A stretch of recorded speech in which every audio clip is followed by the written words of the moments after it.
While the university is commonly understood to be a place where different knowledge systems enter into dialogue and debate, the institutional structures of the university tend to acculturate and conscript different kinds of knowledge into their own existing categories for what can be known, how knowledge can be organized, and what forms of knowledge are legitimate and credible.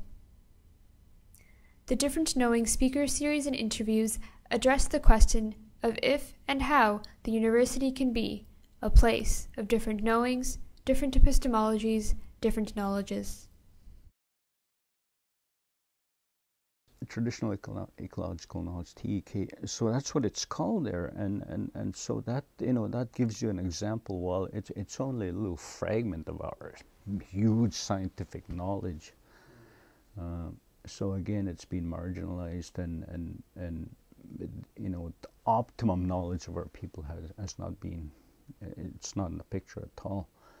You'd have to talk to our specialists, our spiritualists, to know that what they're thinking, what the prophecies talk about, what the knowledge talks about, is much grander than this scientific little dot that they've blown up to be the word about climate change in this world.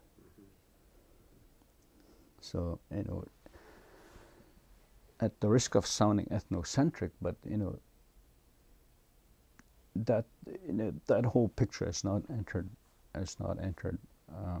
the debate at all. I wrote a little paper, and it'll be coming out pretty soon, where I talk about indigenous people have experienced so much changes in their past through colonialism, and did actual interviews with elders, and that they talked about these changes. These were life-changing changes, impacts from different things like clear cutting of forests, or introduction of church, or welfare system, or all the cattle in the community dying off. Changes, different changes.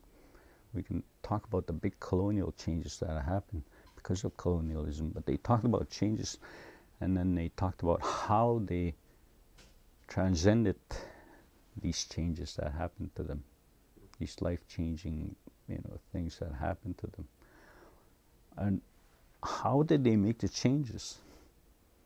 What did they resort to? How did our people survive sometimes catastrophic changes that happened to them? So I talk about that, and I say, if climate change is really happening, if it's going to happen, we're talking about catastrophic changes here. That people, these are life-altering changes we're talking about. How are people going to cope?